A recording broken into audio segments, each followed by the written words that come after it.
Hi guys, welcome to another episode of Geeks About Gaming. I'm Wilden. I'm Kendall. What's up? Today we have a lot of hot news for you guys. Hot news, Hot news! like if you were to give the news and hand it to me, my hands would be on fire. Is that what It you're would trying be. to say?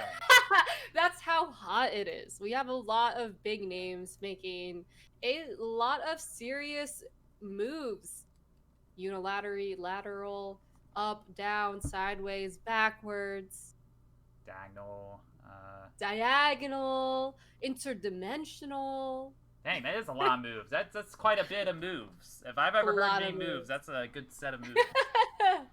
Like that's a lot, especially here. Like in LA, it's like hot and sweaty and just It hot, is. and Yeah. people be moving an awful lot for being as hot as it is.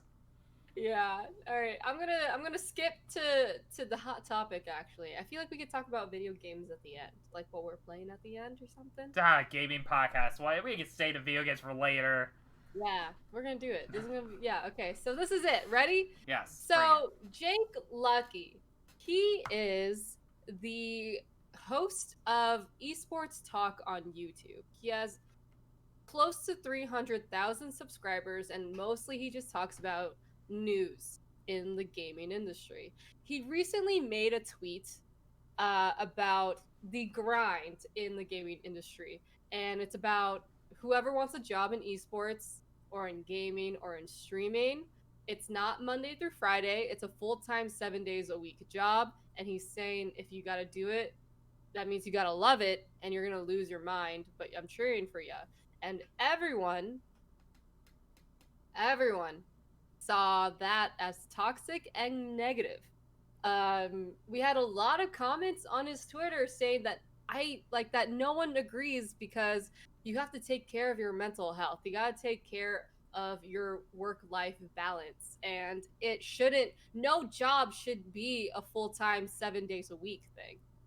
And everyone's calling him toxic for saying it, and he doesn't understand why he's being toxic for it. And he's just saying that he's, you know, on everyone's side of being successful, but everyone kind of took it the wrong way. A lot of people saw it as like if you're not passionate, then it's not what you are meant to do or something. Hmm. Yeah. And how do you feel about this? I I understand what he was saying, but I don't think we should have attacked him for it.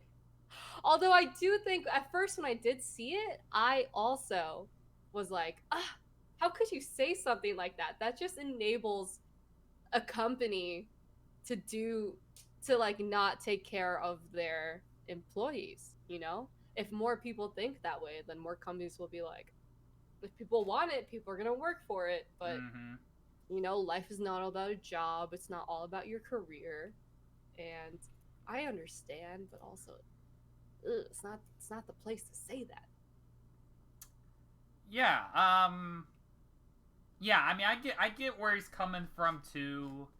I get it, but again, like you bring up a good point. It's like especially now, even today, even this episode, uh, with topics related to that thing of like people being overworked and stuff like that. It's that kind of Mm-hmm. mentality in the gaming industry that people are kind of getting tired of at this point. And to say that now might not be the best time to say it.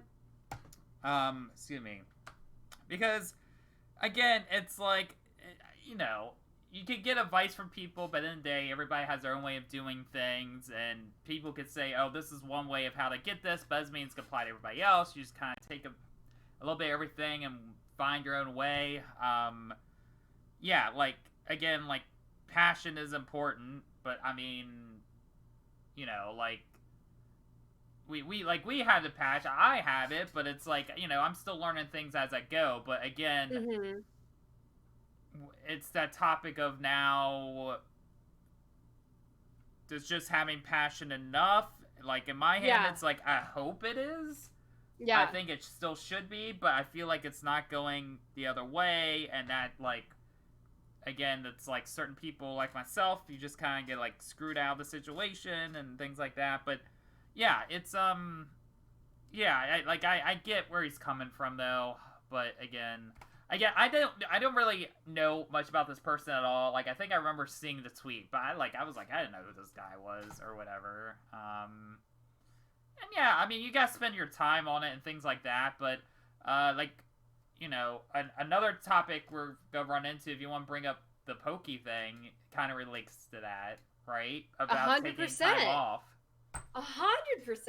Yes. And speaking of Pokimane, literally the same week, announced that she's taking a break from the industry, from streaming, from, you know, all of it. But she's only taking a month break. Basically, she said that since quarantine began, she has lost joy and motivation for creating content, and she doesn't feel that's healthy anymore.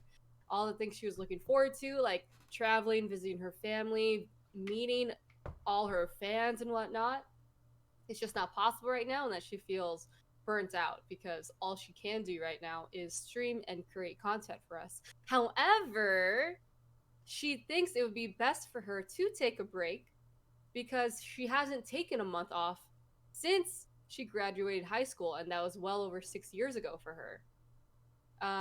She said she wants to come back, and she's doing this so she could be happy and excited about making content, but still hope that, you know, that's pretty much. She's basically just saying take care of yourself. She's taking care of herself, and this is like she's a prime example of like working too hard and having to disconnect if you need to. And everyone has supported her. Literally everyone in the comments is supporting her. So, good for her. I agree with what she's saying. Like, especially during quarantine, it's so hard. And like, she obviously had a pretty iffy living situation this year, and she moved twice already. And then the whole boyfriend thing, that The whole troll meme thing, and yeah. So I think this is good for her 100%. Like, yeah. I don't think, I know it's good for her. Yeah, I mean, again, like that's an example where it's like I don't know if that's really healthy for anybody to be going on that long without some sort of break. I don't know if I could. I mean, I don't know. If let's say like we get hired some big company like, you know, Venergy for something like that, where it's like, oh, this is an opportunity of what I always wanted to do. I'm ready to dive all in, and just after like years of nothing, just to be like, you know what, I've had all that time to do nothing. I'm just ready to go. I could see where you just kind of easily get trapped, and then you just can't find a way out. Especially if someone of her stature, someone who is as popular as she is, we think about actors and like how they have it hard because, you know, they have the press following them around all the time. They have people always end up in their business. And it's the same for her, just in a different industry. Like, you need a break sometime. Yeah, you need a mental break. I mean, even like as this like streaming, like when you stream and stuff like that, I try to at least like take one day off of it, like especially in quarantine, right?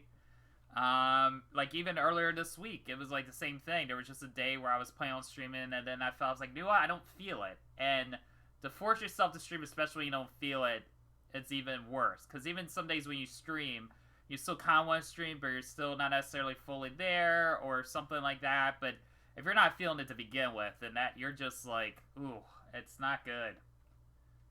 It's not good. So, yay, good for her, I guess. And for another streamer, Dr. Disrespect. We all know that he was banned from Twitch a while ago. So no one still knows why. He doesn't even know why. He actually made a public statement this week saying there is no reason. He doesn't know of any reason why he should be banned from Twitch, but he has moved on from that, and he's now on YouTube. YouTubers are happy. He's happy, as you know, as much as he can be, and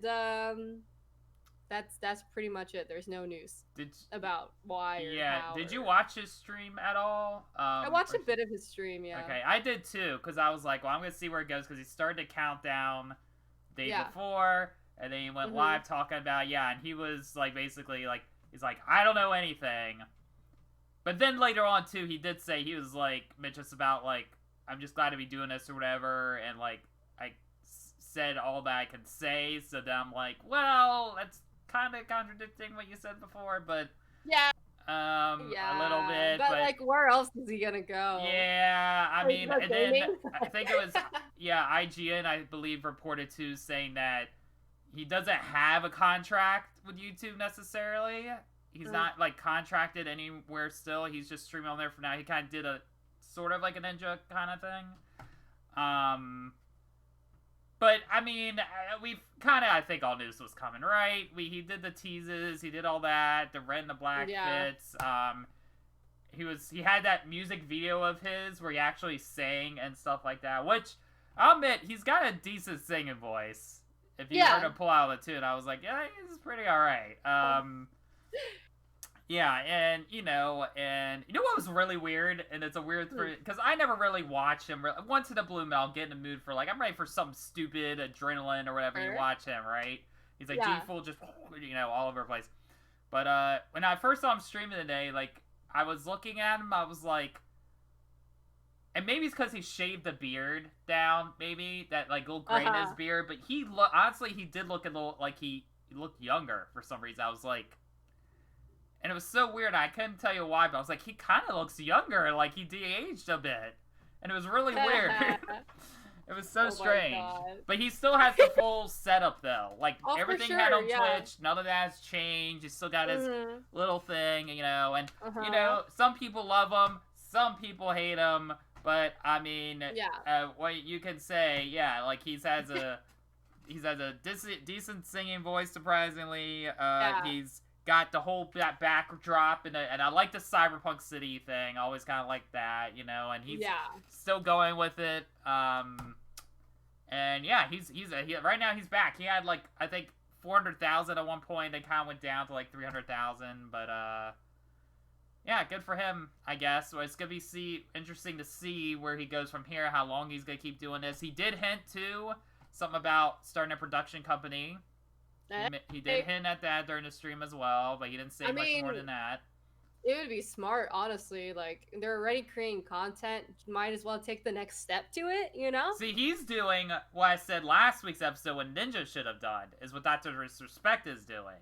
Yeah. About starting a production thing. Yeah, but instead, Ninja is deciding to go into the industry instead of making his own studio, which would honestly, like, he could do it. Ninja has the money for it. But no, he doesn't do it. And Dr. Disrespect, especially like being known for all his different backgrounds and stuff like that, it's like the smart move for him to do. Why not? And speaking of Ninja, Ninja's back on Twitch. Yeah, he is. He streamed one day for only 2.5 hours, reached an average of 20,000 viewers. He technically is an affiliate, but like he should have been. I feel like they just partnered him right away. But he was on YouTube one day, and then the next day he was on Twitch. So it's like, who knows what he's doing? He's just like testing everything out or whatever. But yeah, I feel like he tested YouTube out and was just like, I can't not. This is not for me. I'm going to go back to Twitch. And like, I'm sure Twitch made maybe not a deal, but they, you know, talked about a few things that could happen for him, or like what. I mean, we know. I mean, we know Twitch, right? I mean, we're screaming from it now. We like Twitch and all that, but sometimes Twitch, you know, especially with him and Dr. Disrespect and that sort of stuff, you know, they kind of pull out the rug from under them a little bit. I mean, so for somebody like Ninja to go back, it's like somebody on one end or the other had to like suck it up a little bit and swallow their pride for this to work.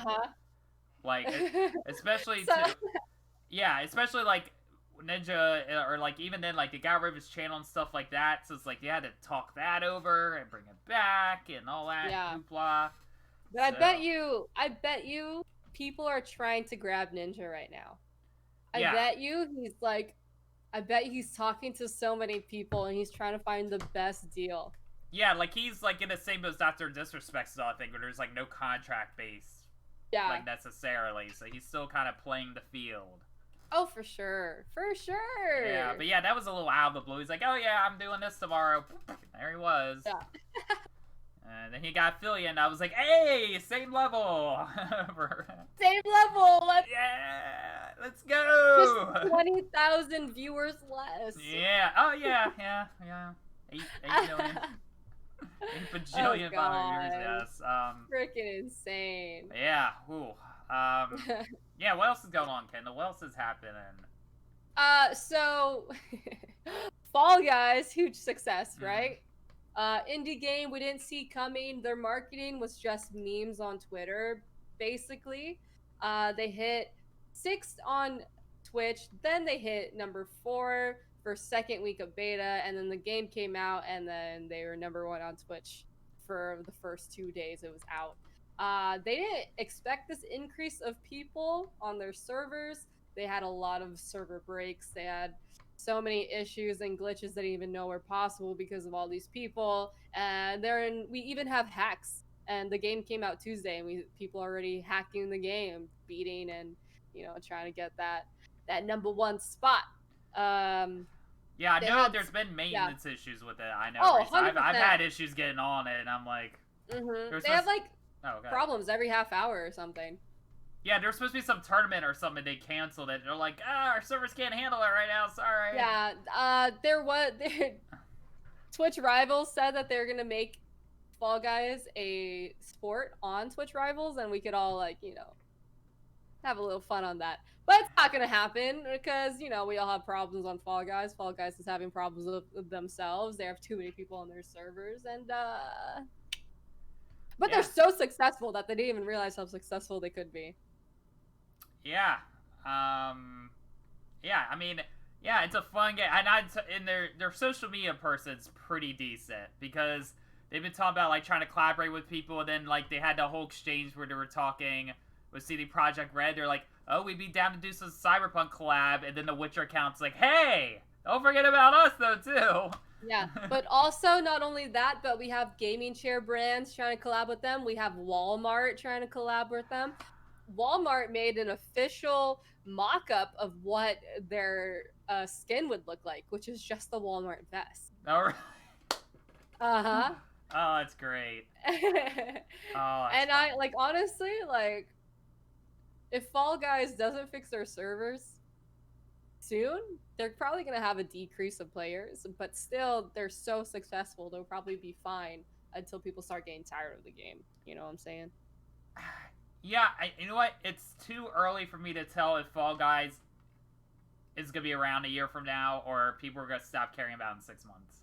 I feel like people will stop caring about it in 6 months unless they do something, add more maps every quarter, or make it customizable, or make custom servers, or bigger parties. They can't just keep going the way they're going and still have it be successful in a year. Yeah, I feel like what might end up happening is, instead of them they're saying they're gonna do updates and stuff, but I feel like for some reason it makes more sense for the brand for them to be like, oh, it's gonna be really big, they'll die down and people forget about it. Then after a while of little updates and stuff, they'll announce Fall Guys 2. Then all of a sudden everybody's gonna get hyped for it again, acting like they've been playing it still this whole time. And it's gonna be that constant cycle of big start and then just. But at that point though, they're not gonna give a crap because they made their money already. Yeah. So, yeah, but that's going on. And then Valorant Season 2, that has launched. I played one match. That's about it. You still gotta play.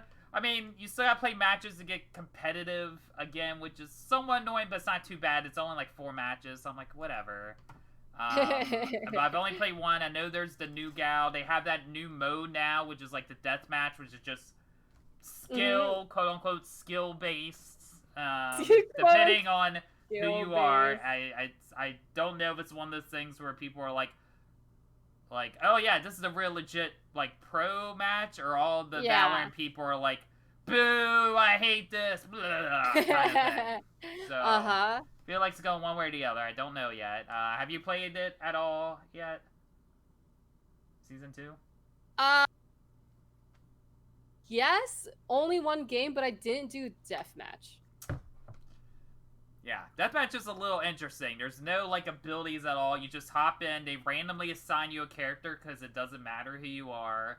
Yeah. You can choose any gun you want because you have unlimited money, and it's just allow you to practice. It's like instead of in a practice range, you just practice shooting people in real life.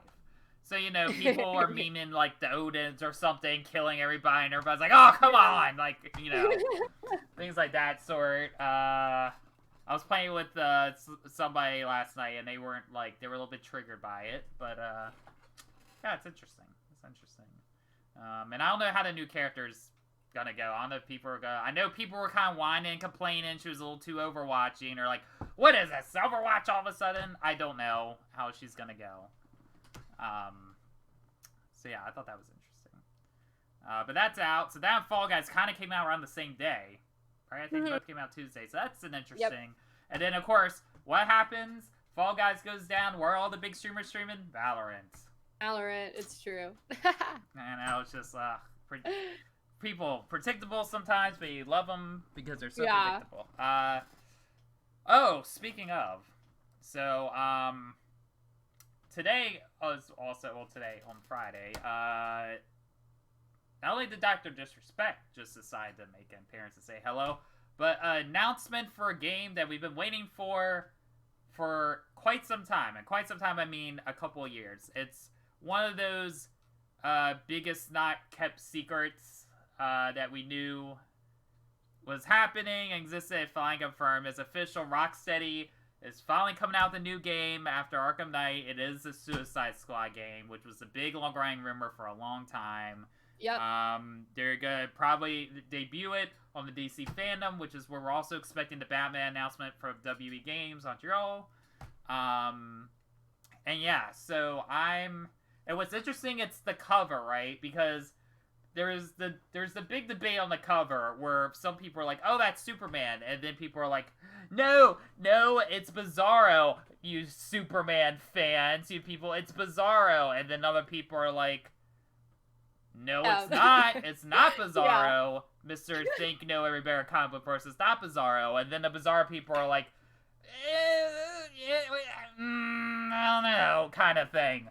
And then they're like, well, you know, and then you start talking about it, like, oh, well, the rumor story is they're finding a Justice League or whatever. And they're like, I guess, or whatever.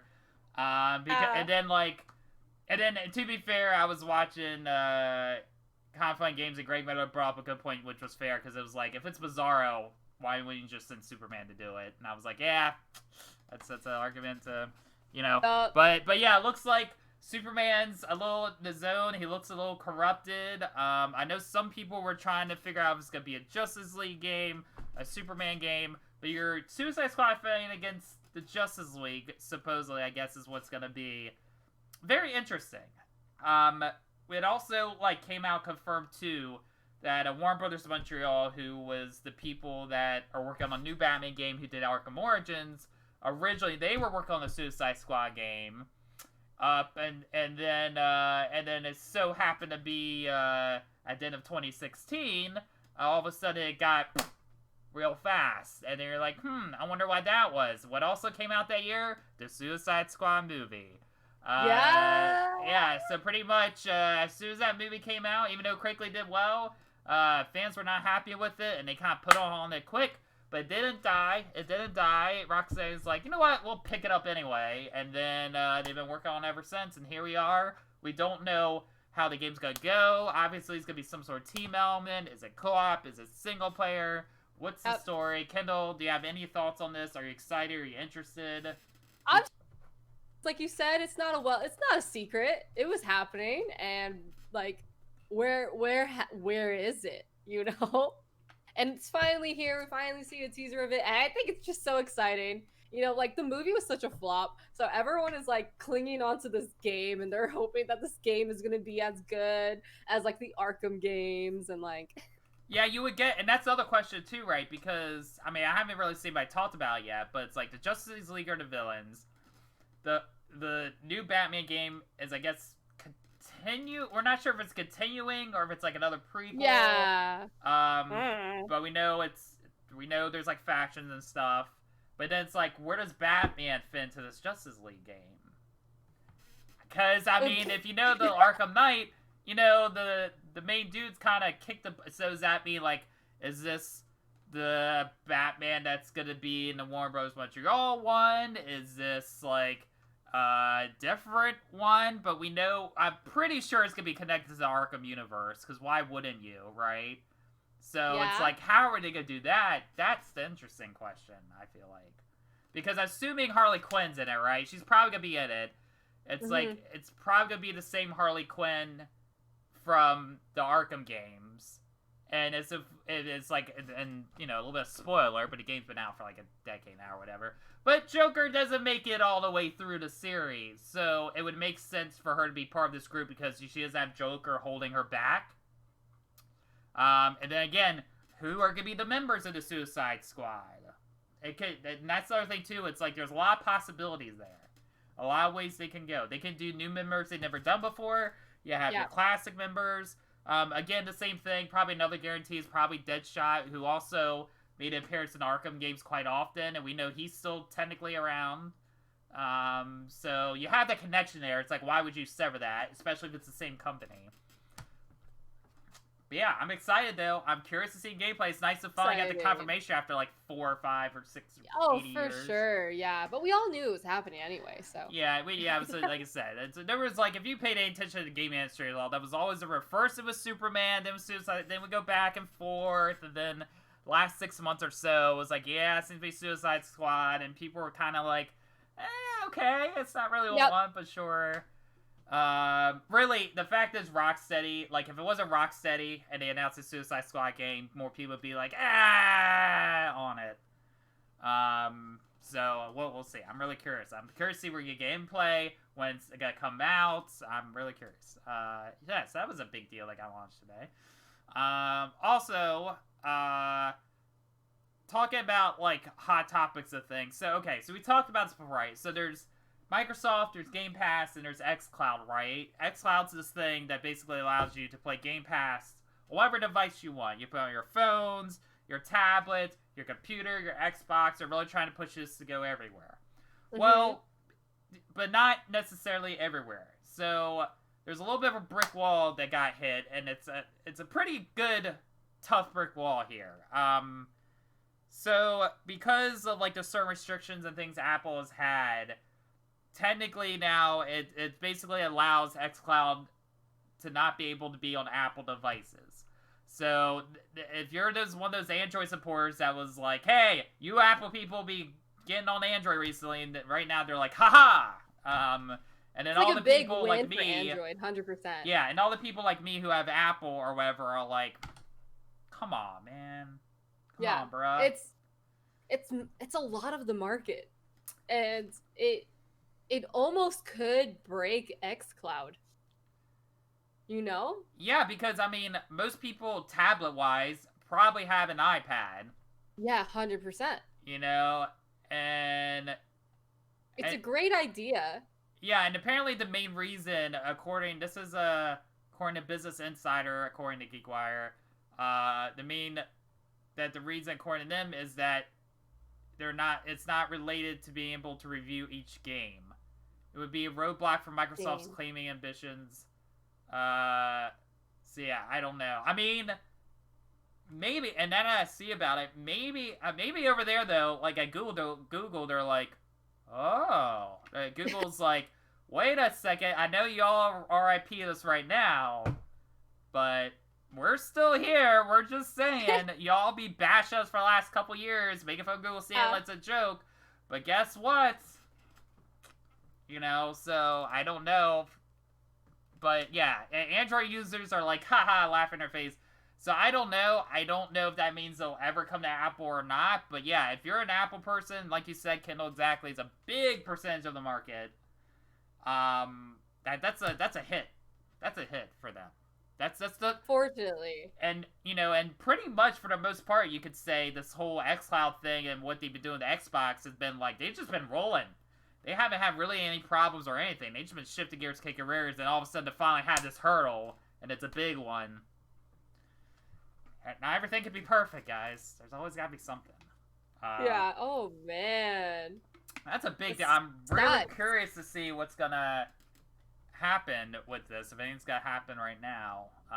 Just like that could have also been a hit for Apple themselves, because like, what if xCloud works better on Apple products? Then more people would be inclined to buy Apple products. But now maybe gamers are more inclined to buy Android products because of this reason, you know?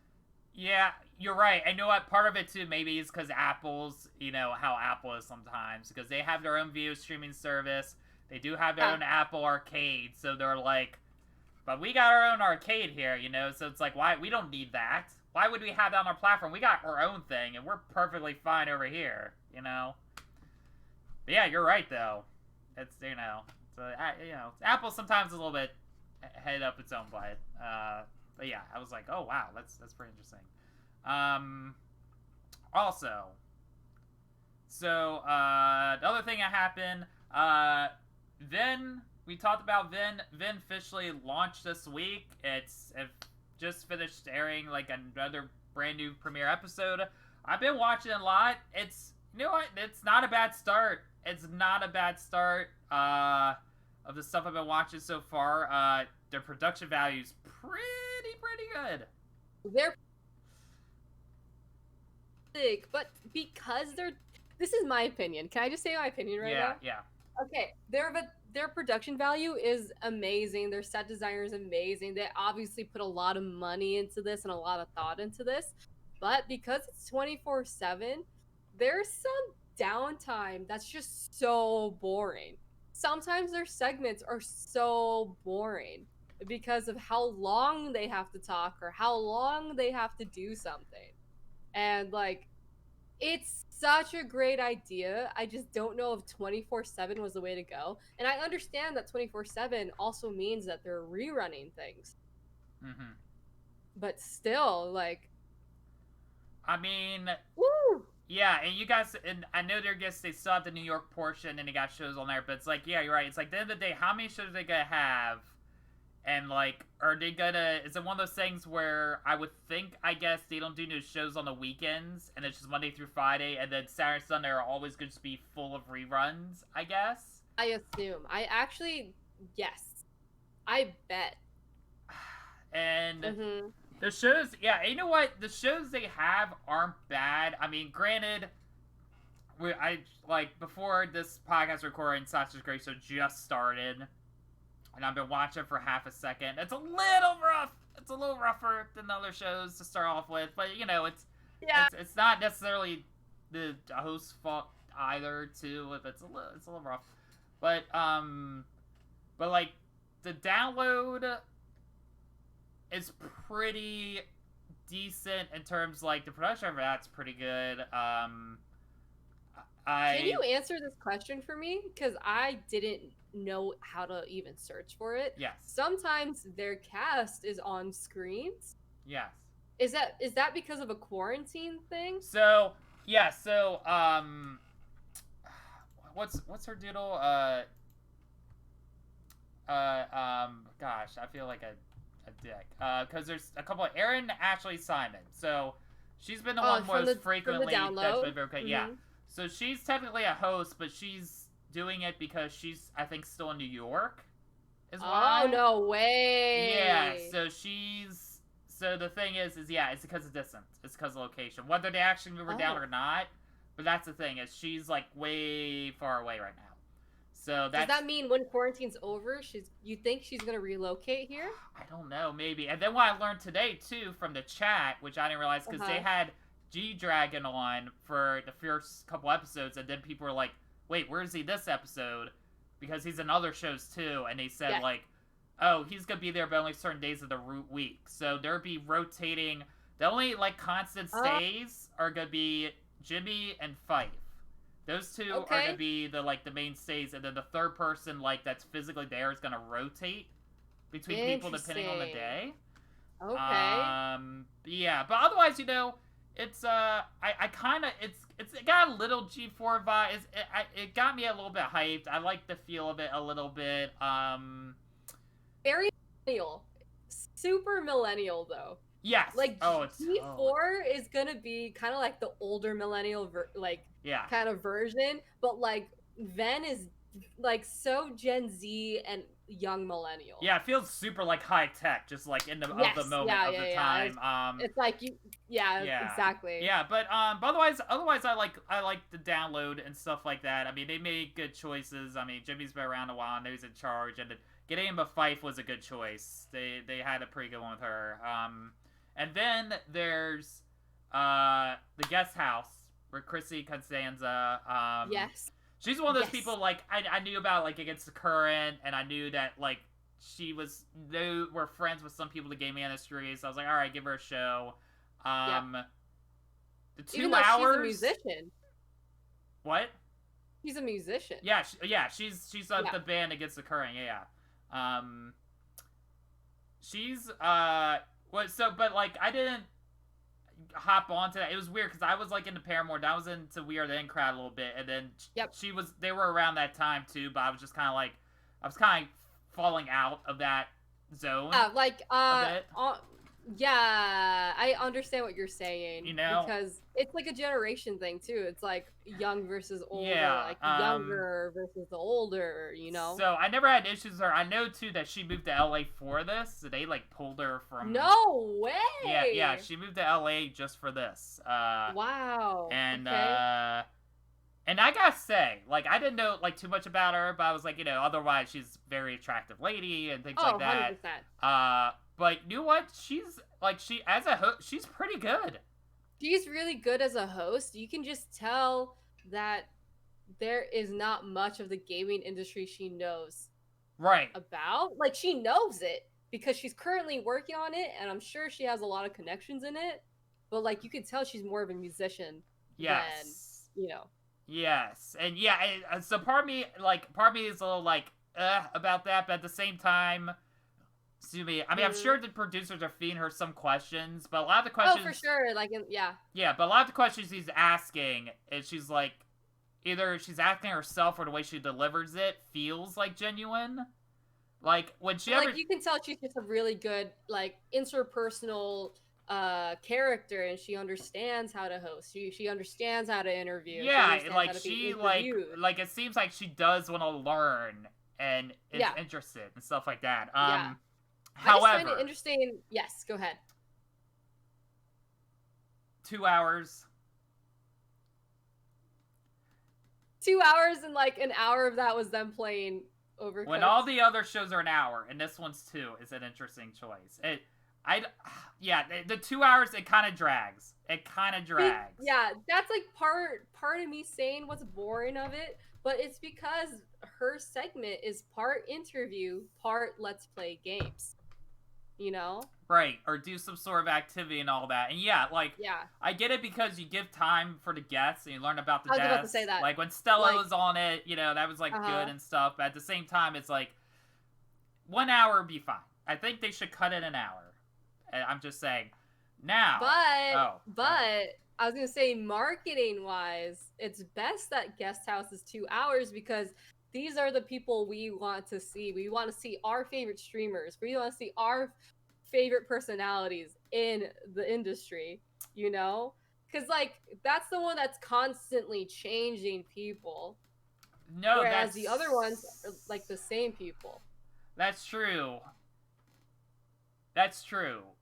And but then at the same time, like, I've seen the schedule of their upcoming guests. Again, it's what we're related to, right? The target, what they get, the people that their audience wants to see is not the same people that the G4 audience would want to see.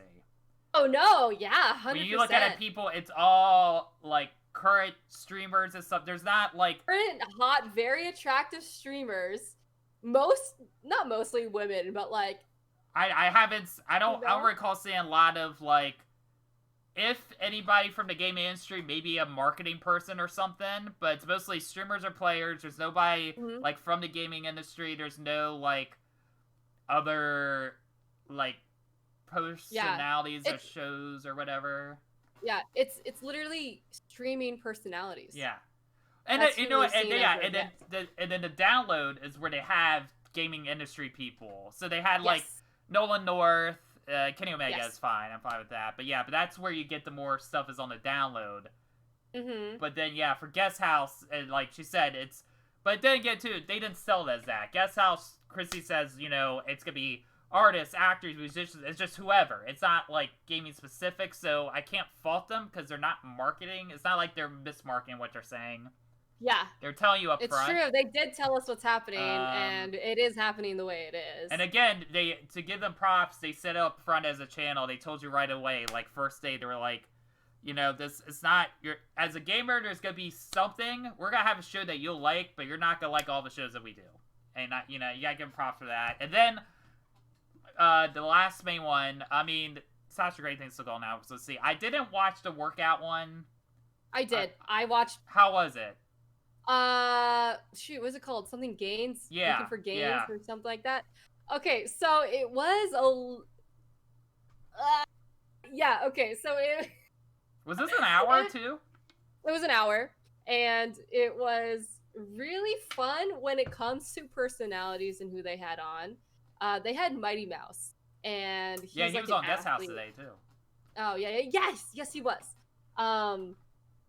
And they also had Dash on the screen, and I don't know who else they had. I think that was just like a random guest. But they had two people on a screen behind them doing the same workouts they were doing. And they were basically just interviewing Mighty Mouse while working out. And when it came to working out, he definitely did try to tell you about form, teach you what you're working out, teaching you about how like to do it properly and whatnot. But it felt so different from everything else. It felt like it could be its own show. Like, yes, it's its own segment, but like everything else is like pop culture, actors, hosts, singers, you know, gamers, and then this one's just like athletes. And I feel like it's a little different than like the personnel that they're bringing on. So you don't have a problem with the show stuff. You're saying that as far as branding goes, it doesn't fit the brand, and that like exactly. I just don't think it fits the brand. I think it only fits. I don't know. It only fits because they had a really well-known person on it, you know. But like everything else is pop culture, but. That's what I was yeah, that's the thing too, right? Again, I've only seen the first few minutes of the gray area, but I'm starting to get that little bit of vibe too, because I was like, I'm kind of digging this show, but at the same time, I'm like, this doesn't fit the vibe of everything else. I just feel like it's such a good concept. VENN is such a good concept. I just kind of wish they stayed in one industry. Like if it was, whether it be nerd culture or whether it be really like pop culture, but like we're doing a mix of both. You know what reminds me of, Kendall? You know what I just thought of as you were talking about that? What does it remind you of? You know what the example I can think of? Spike TV. Yes, it does. Where they started doing that thing where they were like, let's target it to guys before G4 got taken down and it got took over by Esquire or whatever. It was like, we're gonna do things for guys. Here's our video game hour segment. Here's our fighting segment. Here's dumb stunt segment, where it's just random stuff, but it was like under the brand of like men kind of thing. Yes, it does. Spike was like that, and I'm still trying to figure out what audience they're going for. Yes, they're going for like Gen Z, millennial, but like who in that are they going for? It. I feel like they're trying to hit every point so that they have views. Yeah, and that's the thing, right? They're still testing, and they still got another whole part of this and all this stuff. I don't know. Again, with the Austin show, too, it's very interesting also, because also is a little bit different and things like that. It's almost as if, like, what they need to do is... I still want to talk about Ben Arcade, too, but, like, I feel like what they need to do is, like, either... I don't know. Either be like, oh, this is like our New York portion. This specializes in this kind of stuff. LA specializes in this. Or they have certain days where it's like, all right, Tuesday is like a variety day. You know, and not just have like it randomly out. Yeah. I guess. But yeah, VENN Arcade. I'm not so fully sold on like the how the show's laid out, but I do feel as though like I feel the energy from that show. I feel like as like the host and everything else, like it's there's just like a lot of hype, a lot of chat. I feel like it's very hype about it, almost more than any other show. In general, it's catching on pretty quick. So I think it definitely has the potential to do better, and it's a rough start. And they've had issues, technical issues, more than that show than any of the other show. Even like 2 days in a row, they had technical issues with the stuff, but it happens. Makes sense, you know. But I mean, I think the variety of hosts is fine. I think they have good diversity. I think it could be better, but they have good diversity. Yeah. I mean, I'll admit, I simp for Emily too, like everybody else does. Everybody simps for Emily. 100% I mean, me. Yeah. She's man. If we have her as a guest, that'd be something. Yeah. But like her like little show and her segment, and that's what's good too. That's what what I noticed too with Emily, because like I know she like made content and stuff like that and all that, and and things like that sort. But but you know why I get drawn to Emily all the time? Not just because she's like one of the most attractive people ever, but for sure. But oh my God. But she's always like as like a host. What I feel like you and I would do is even when when we're on camera, but we're not even talking. But it's not your part. It's not a part, but we're always doing something. I just want to notice Emily most of the part. She's either making some cute face or doing something. Yeah. It's not distracting. She's still on. It's not like, I'm done talking and I could just wait till my next talking point. Like she's not trying to distract from them. But she's right? And but I mean but even then, like all the hosts for or whatever are pretty good. The only thing they need to work out too is figuring out what doesn't make sense is who's playing the games when. Because sometimes it'd be like, all right, they start with all four, then they have the guest play. Yeah. But then, like, it just makes you wonder. It's like, well, and then you know how the internet is. The internet was like, well, why is Emily gotta be the one to go? Why you have to take her out? Like, everybody like sort of says, why is she did out for the guests? It's like, are they gonna keep alternating people for that, or how that things work? I mean, they're most likely gonna alternate until they realize who like their popular people. Yeah, I don't know, and And what's her deal? What's her name? Taya or fudge? What's her name? I know who you're talking about. The other gal too. I like her too. She's not. I feel like. I mean, granted, I feel like we relate to her too because she doesn't have like the big following everybody else does. Yeah. Yeah. And you can tell she's trying her best. She's not fully there yet, but she's like. Yeah. She's she's trying. What does she do? I know she streams on Twitch and she does modeling stuff. Big surprise too. That's right. You're right. But she, like numbers wise, her follower count's like not super high to compare to everybody else's. I can't tell you though. This is gonna sound so mean. Oh no. This is gonna sound so mean, but all the people they have on here to me look the same. Besides Fife, besides the girls on the download, every girl has long brunette hair, cute nose, cute eyes. Like they're literally the same person. No, yeah. Like even Chrissy. Yeah. Like they. Yeah. Like Fife and Aaron are the only people who actually stand out when it comes to the women on the show. Yeah, I mean, now don't get me wrong too, because like Chrissy always looks good, especially with the leather look. Like, oh man. Yeah. But like even she said herself, like she sticks with one look. That's her. It doesn't help compared to everybody else. Yeah, this sounds so mean, but like Yeah. I see what you're saying. Yeah, I see it. Even with her and all the women. Whether it's like VENN Arcade, they have the same sort of I don't know. Especially too, because like you hate saying it. I mean, Emma Fife has always had her own look, but they've done like too good of a job on her in these episodes to where she does like stand out way over everybody else. They purposely dyed her hair for this. And if you look at her Instagram beforehand, she was still a long-haired brunette, cute nose, light complexion. Yeah, yeah. I don't know, like it's so mean of me to say, but like, yeah. That's why I said like their diversity is good. It could be way better. Yeah, I mean, there's nobody I think on there of any of the hosts that's like unattractive, I guess. To somebody. No, yeah, like I don't think anyone is unattractive. Yeah, like they're all attractive, and like it works out. I guess so. I don't know, but we'll see. Maybe I clearly it's not for me right now. This is not the place for me right now. Yeah.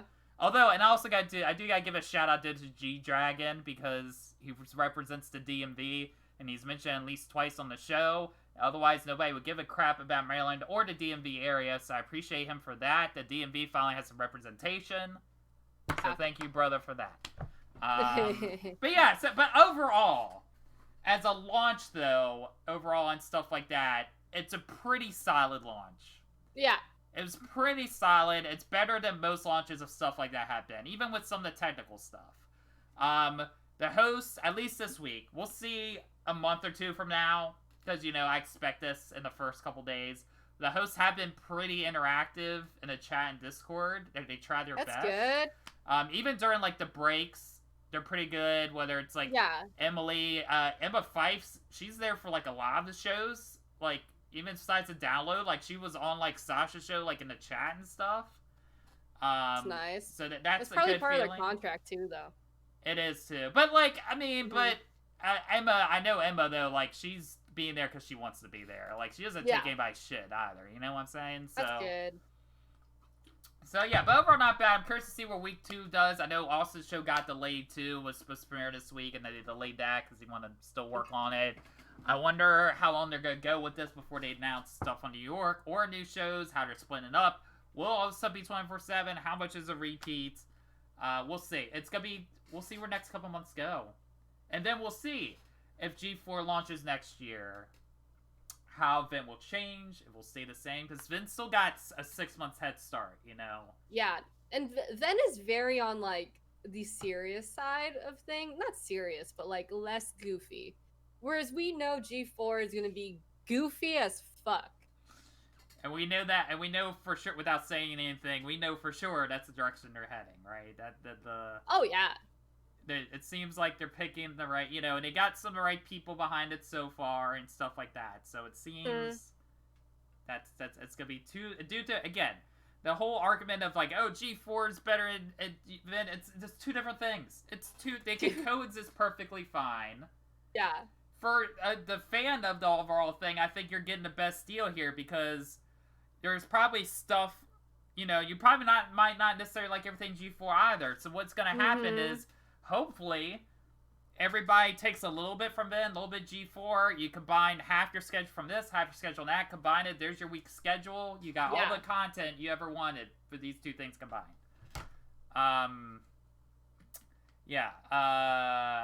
Okay. So, but that launched. So to hop into for all that, all the interesting stuff. I hate to go in such a sour, dire news, but we gotta get. Speaking of not wanting to get serious, we gotta get a little serious here. As we talked about, there's things and still issues this industry has had and things of that sort. 2 big stories came out this week. One is something that's been building up a while. The other one kind of came out of the blue. Really bad timing. So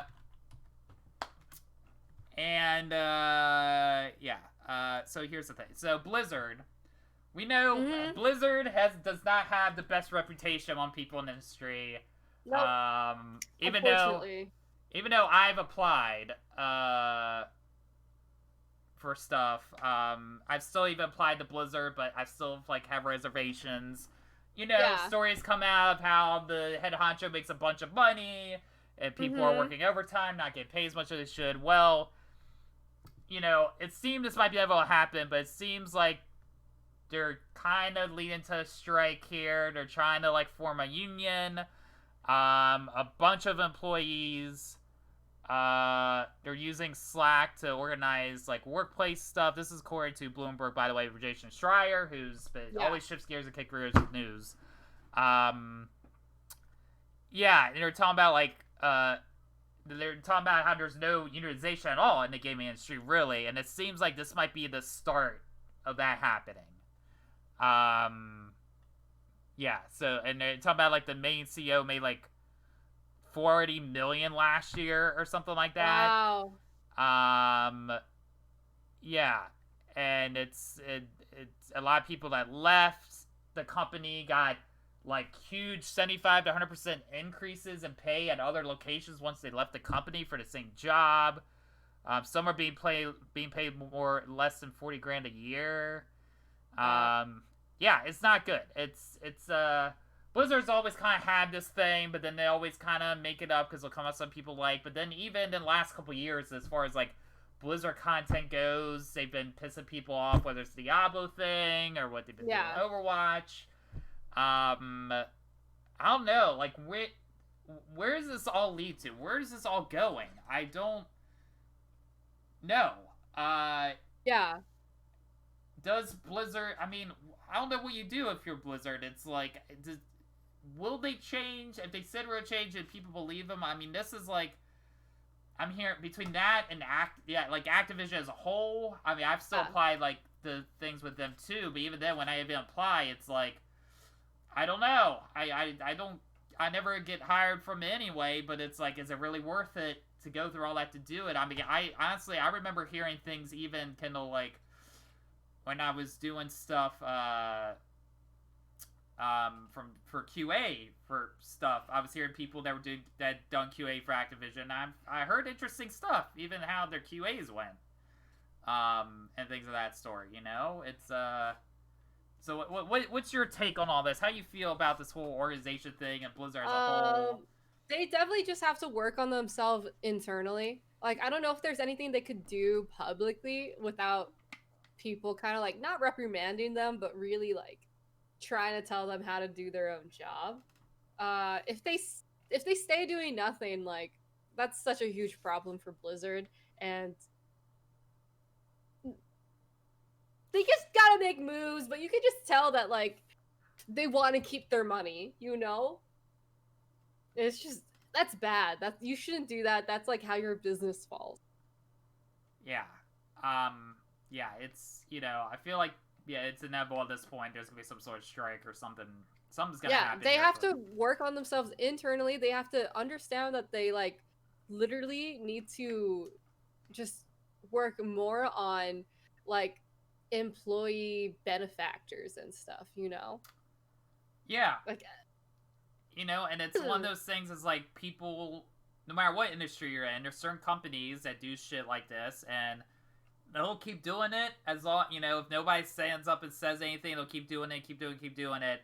But then at some point, all it takes is that one person to finally had enough, and then people hop on board, and it's gonna be interesting. I don't know if there's gonna be some sort of legal thing, some lawsuit, some sort of settlement thing, probably some sort of settlement thing.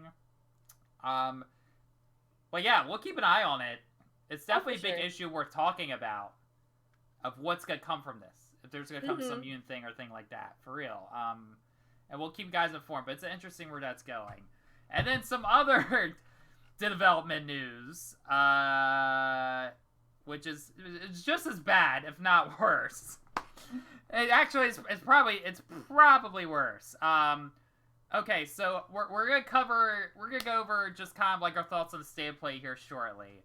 Yeah. So, but there was this game announced during the state of play. Now, during the state of play, right, it's more indie-focused games or whatever. So when the trailer for this game came out, overall people were on whatever. Not many people cared about or whatever. Mm-hmm. But oh boy, it got the attention, all right, but not the attention that it wanted.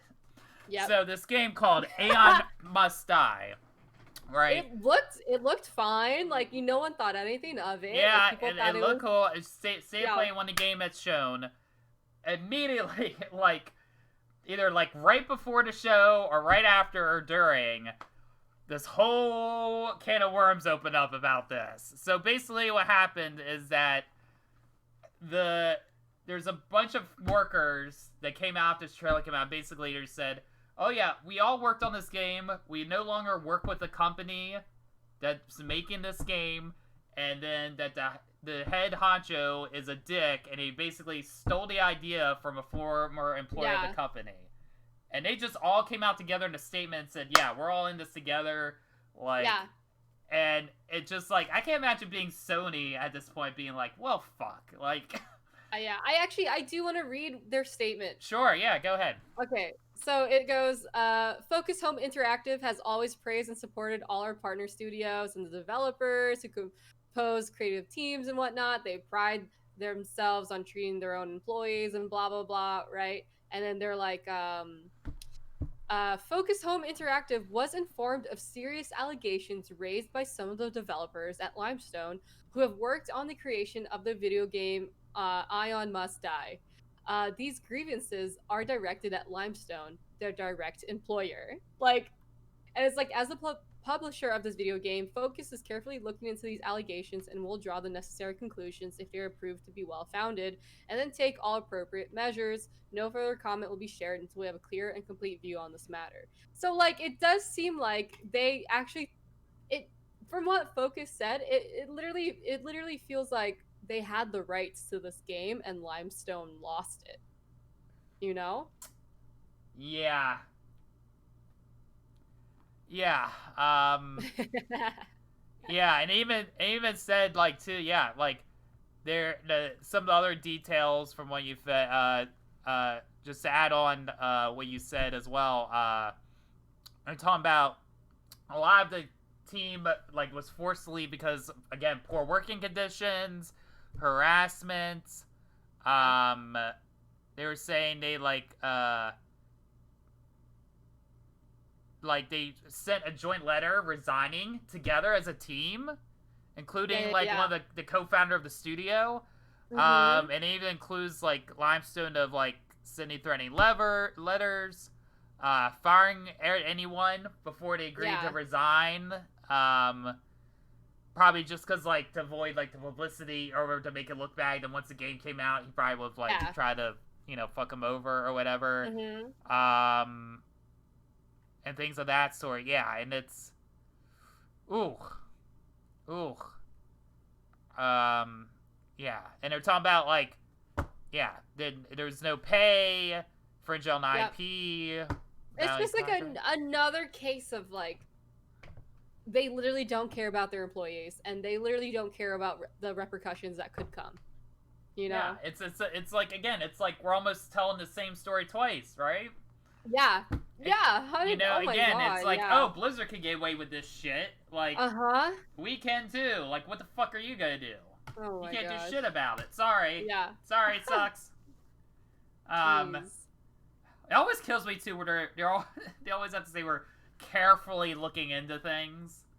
Yeah. Like, they have to, like, you can't just say, like, oh, we're looking into it, we're carefully, as if, like, we all have to automatically assume that, like, if you're just saying, like, you're looking into it, that's not enough. It's, like, that's pretty bad. When they have to, like, feel obligated to put that in their statement.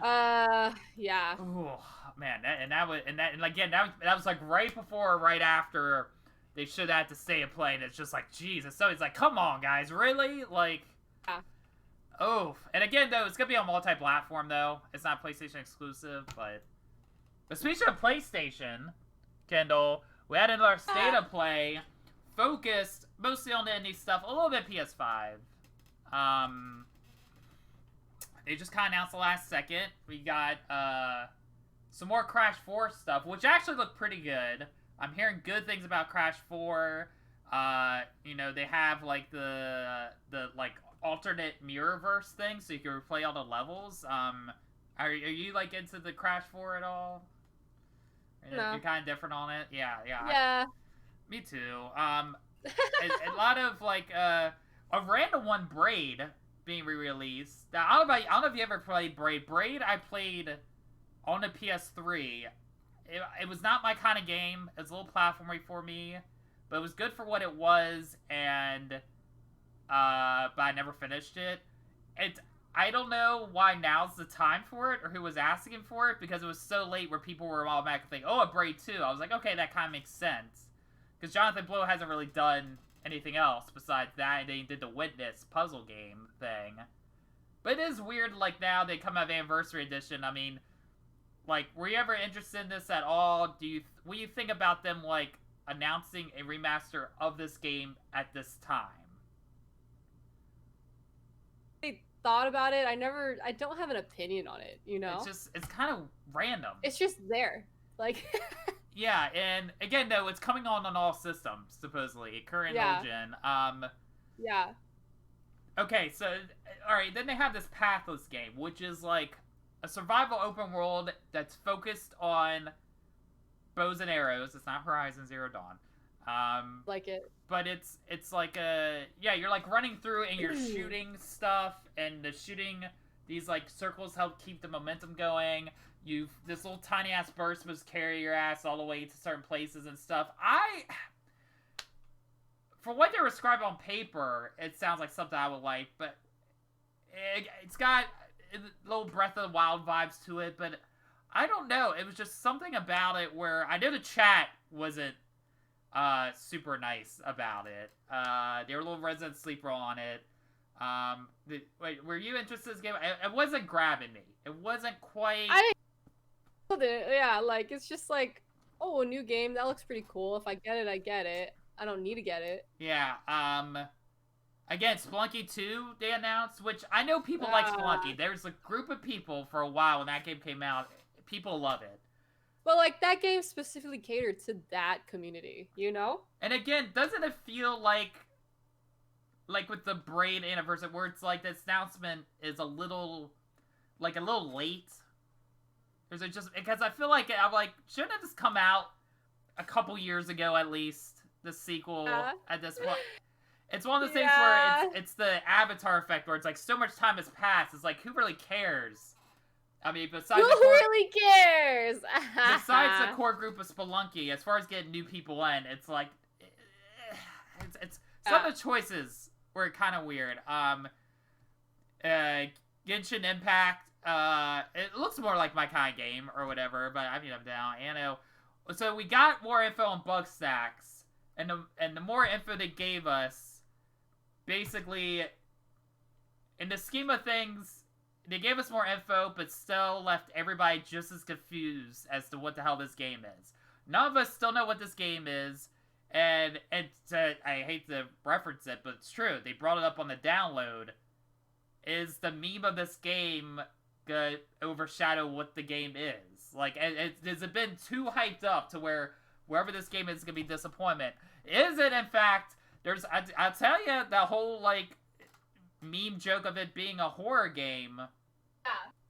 Yeah. There's nothing in this trailer to dissuade that theory from not being true, I must admit. There's nothing in the trailer I saw where I was like, you know what? They're saying, you know, there's nothing for me to say that this isn't some weird effed up horror game in secret. I don't know. I don't know. It looks like you said, it's weird because I want to play it and like it, but then the whole trap thing, I'm like, I'm not a trap guy though, and trapping things, but it's like, maybe I make the exception for this game. Seeing more of, like, what the game is, are you still just as confused as the rest of us? Are you like, okay, maybe I'm more interested, or I'm not as interested now that I've seen more of it? Bless you. Thank you. What are your thoughts on this Bugstacks game? Are you still, I literally know nothing. About the... yeah, it's weird. It's still just as confusing. I don't know what it is. Like, it's cute, for sure. But, like... the fruit is cute, you know? Like, is the actual, like, people cute? I don't know. But yeah, it seems the story... Does that make sense? It's very character, right? Like, if the characters don't work, this game falls apart. The game's very... I don't even know if the main story is really any good, because it's simple. It's like, you're a photographer, you're doing random shit. You're trying to solve I some sort of mean, mystery, I guess, but I still think it's super cute. Like, the strawberries really get me. yeah, I mean, we'll see. I'm curious how the game's gonna do when it comes out. Yeah. Anything else? We got that book sack song. Another one, worth mentioning too. And you know what? This one's kind of interests me. I don't know if I want to play it necessarily myself, but I do kind of want to watch someone play it. It's this pedestrian game. It's a neat idea. So it's like you're playing the pedestrian that's on these signs that you see on like a caution sign. Oh, yes. And you're playing, and they have like, you know, it's like a beautiful like real life background, and you're playing these signs as you work your way up. It kind of, I don't know what it reminds me of. It reminds me of another game, and I can't think of what it is. But it seems like a really kind of cool idea. It does. And it seems like it's a game that could pick up some steam on Twitch, maybe. Yeah. With a certain... It's yeah, for sure. Can't see. It seemed really cool. And then we got guest appearance from the cat today on this episode. All the time, every time. Cat. It's just like a cute platformer. Yeah, no, it looks pretty good. Hood Outlaws and Legends is this medieval, like, people are saying it's kind of like a medieval For Honor. I don't really care about it, to be honest with you. There's nothing about it grabbing me. Temtem, which is a game I think people forgot about was happening, which is basically the Pokemon clone. I forgot it existed until they announced it on the State of Play. I was like, oh yeah, that was a thing that came out for a hot second, and then nobody talked about it. I feel like that game's just gonna come and go again. I feel like there's no hype around it. I see where they were going for, but it's just no. Yeah. And then this is interesting, Kindle. This one is interesting. Hitman. So the third Hitman game in this new trilogy of the reboot of Hitman's coming out. Not only that, they announced that it's coming out in VR, and not just that, the entire trilogy they're releasing in VR. Which I find super exciting. Also, you can also download the stages from the second game into the third game if you wanted to. Oh, can you? Yeah. That was like one of their announcements, and it was like, whoa, what? Oh, I think I slipped over that. I tell you, it's... Again, I'm terrible at Hitman. I'm not a stealth person at all. I tried it, even the first one was free on PS Plus for a hot minute. I tried it. Couldn't even get past the training tutorial, honestly. I was so bad. But I can't lie, if somebody I knew had it, I wouldn't buy it for myself, obviously, but if somebody I knew had a PSVR and I knew they had it, I'd want to try it in VR. Yeah. You just walk up and just take somebody out. Yeah. Or just put on like a little outfit and just run around. If I had VR, I would fucking play it. Like, that sounds so fun. It does. And it's weird too because a game it's not their starting VR, they're taking a game that was not meant for VR and transferring it. So how well is that going to turn out? Because in theory, that could turn out really bad. Yeah, I mean, is it going to be you crouching the entire time? Like... Oh, I didn't even think about that. Yeah, you just kind of just like walking around. Are you gonna have like major thunder thighs afterwards because you're just hiding between places and stuff? Yeah, screw that Ring Fit. I found a new replacement for that. I don't need a Switch anymore. Yeah. I found my new. It just like when you do like the full like crawl on the ground, you have to like. Yeah, I wonder. There are a lot of factors to that. Oh man! And then you have to like pick up bodies. You just kind of just like ugh. Yeah, how do you pick up? Do you just like, and then do you have to hold it? How is that all gonna work? And when you put them in a closet or something? Can the PSVR even handle the mechanics really that you need for that to work? Hitman? Who really knows? Who really knows? Because we know. I mean, don't get me wrong. I'm still considering it PSVR or whatever, but we know compared to the other VR systems that are out, it's like kind of on the bottom tier in terms of like graphics and the power. So yeah, that's how they can make this work without. There's got to be some drastic change or something to make this work. But they didn't really delve into it. All they showed was that I need to see gameplay of this. That's the thing. It's like the trailer was cool and people seem to be hyped, which is good, surprisingly.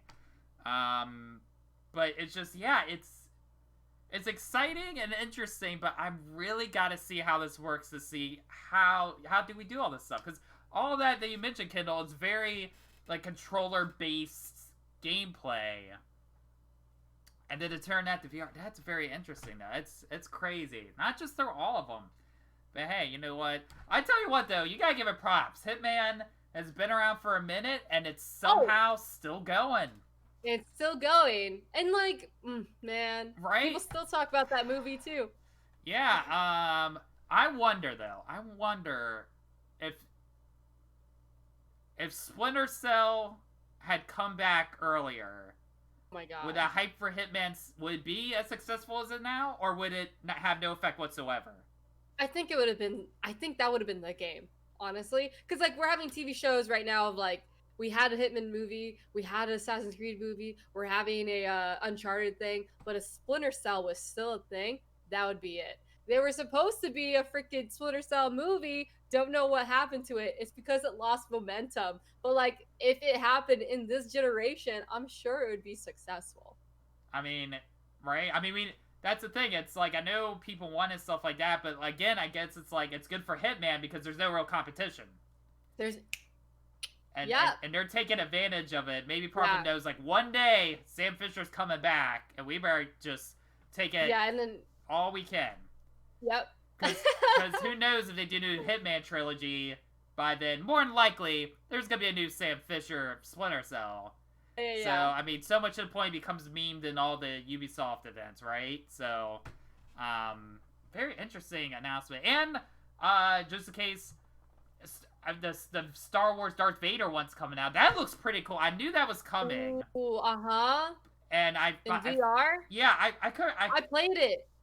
I thought it was already out, so I was confused. It felt like it was out, right? Yeah, did it? But I played a demo of it last E3. Oh, you did? Okay, okay, that's why. Oh, that took a while. How was it? Not good. Oh, yeah. It was good. It was good, but it was not good. Are you saying that, like, well, it's been a year, so I don't know, they could change this up. So you're saying, like... honestly, it probably is way better, but, like, the way it looked was very, like, early development, almost. Like, it... Is it me, or maybe I made this up. Maybe I did a Bernstein Bears here on myself. But I thought at one point it was going to be released in chapters. Or did I Bernstein Bears and make that up? I have no idea. Actually, I have zero idea. I thought they were going to do chapters of it in VR, and then, but that sounds like a smart thing to do, just to keep it relevant. God, but I could be wrong. Maybe I'm thinking another dimension. Wow. But yeah, it almost sounds like you're saying, Kendall, that if you want that experience, you just are better off trying to find an arcade with the old school Star Wars one with the stick and find Darth Vader that way, where you had the joystick. Yeah, all you did was like stand in a circle, and then things would come at you, and you would just be like, boom, boom. That still kind of exists, right? Where it's like, I think that still exists some places. Oh, and that's been, Lord, that machine's been around since I was a kid. That's been a long time. You just sit there and you do the star fight, but then the more you go, then you finally get to fight with Darth Vader and doing this really awkward thing, and it never works right. Man, those were the days. And then we got a couple other stuff. One I saved kind of for last because it might not affect you, Kendall, but me, I'm personally hyped about it. New expansion pack for Control. I knew it was I'm still working on expansion pack 1, but I knew the second one was coming out. I knew they were doing 2. You could tell by the trailer. you knew there was that little bit Bright Falls. You knew if you're at, and then they had the trailer. They had new content. It's coming a year after the game came out. That people, I think, I tell you what, people forget about Control. I think a lot. Control was like I think even might have been IGN's Game of the Year or some people's Game of the Year. Control, like it's good. Yeah. But it seems like nobody talks about it. But then they did a thing, and then they did it. They did a thing. My boy Alan Wake. They gave him the classic, as I was saying the other day, the classic, like, I'm back, I've been gone beard look, because they always give male characters the beard when they've been gone a while, and they're getting dragged back in even though they don't want to, and they're all, like, in their middle age and rough. And they gave it to my boy Alan Wake. They gave him the beard. He's like, I'm being dragging this shit again. God damn it. Yeah. Oh man. Well, I never had the opportunity to play it, so like I don't know how I feel about it. Oh, dude, you gotta. Oh man, you need to play Alan Wake and Control. Oh, it's great. It's great. Some people are not into the Alan Wake stuff as much, but dude, it's so. Oh man, I'm so hyped because like this is the newest Alan Wake related content we've gotten in like a decade, and it's very like it's very like Twilight Zone Twin Peaksy sort of thing. And they even said too, like even like when they're advertised after the trailer, they're like they even said like, oh, we totally haven't been planning this for like the last decade to lead into this whole cinematic universe of game stuff, and that makes me very excited. Even if when you play Control 2, they have little like notes and stuff that hinted that was an Alan Wake universe and stuff like that. So like if you knew they played a game, you knew this was coming. This isn't a big surprise, but to finally like see it come to fruition and see like yes, Alan Wake's making an appearance. We don't know how much or how it goes, but it's yeah, in Control, they set up a whole universe. It's like there's all these basically different objects of like power that exist, and then like basically sets it up so that each object potentially could spin off into a new game franchise. And yo, I'm so hyped about it. Then we finish off with what they finished off last, a big extensive gameplay of the game they announced at the Game Awards last year, which was Godfall. Wow. Which is a looter slasher, a first of its type. I think there haven't been really any other looter slashers. They had gameplay footage. Okay, here's the thing. Here's the thing with Godfall. I don't know about you. You might like it. You might like seeing it. You're like, oh, I'm kind of interested. It looks good. I'm interested in it. I do want to try it. But I'm interested in it for sure. For sure, it felt a little long.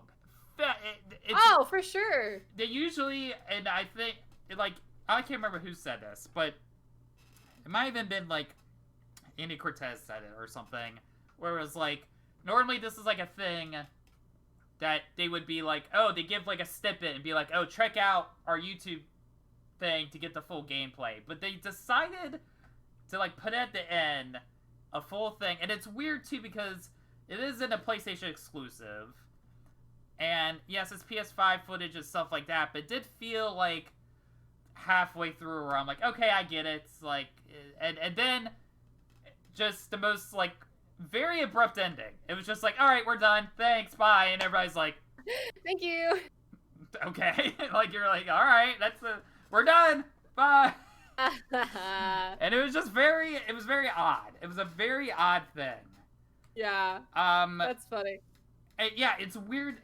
It's almost like if you're gonna do that, it should have been opposite, right? Like even do what Microsoft did. It's like have that at the beginning and then have the trailers or something at the end. But it was. I mean, they did what they said they were gonna do. They did a mix of PS4 and PS5 stuff, but yeah, it was a weird note to end on. But yeah, I mean, I'm interested in it still. It's a little repetitive, it looks like, but I'm still down to give it a shot. And I think you can do it like co-op, I think, Kendall. I think you can do like a co-op thing. Yeah, if I remember correctly. I think there's a multiplayer component to it, so it's got a little bit of that Borderlands-y sort of feel, I believe. Yeah, let me check in on that. I'm pretty sure it's, yeah, but it is PlayStation 5 exclusive, but it is going to be on, like, PC. Let me check. Oh my god, it's 9 o'clock. Yeah. Last update is being made and focus part of PvP. Yeah, it's gonna have a PvP and a PvE component to it. So I don't know, but it was, yeah, but overall it was in the best state of play they had. It wasn't bad, it wasn't good. It's just not gonna be one of the memorable ones. So that's okay. Yeah, so it's fine. But that was like the basic news. We covered a lot of stuff happened this week. So we're gonna start like wrapping up the stream here. With that, or I'm sorry, the podcast, because we're streaming while we're doing podcasts, but it's really the podcast. But you guys know at this point, for those of you who watch the VODs, how we do this thing. Yeah. So yeah, next week we'll be back like normal. next week, 7 p.m. live. This VOD is also going to go up next week. Hopefully a little earlier. I was a little late this week, to be fair. That was my fault. But we'll go up a little bit earlier. Again, guys, be sure to tell people about the podcast. Follow me and Kindle on the socials. Follow the podcast on the socials. Spread the word. Tell everybody about the podcast. And yeah, we might have some news or something down the road. But in the meantime, guys, we'll see you on the next one. Thanks for tuning in. And see you on the next episode.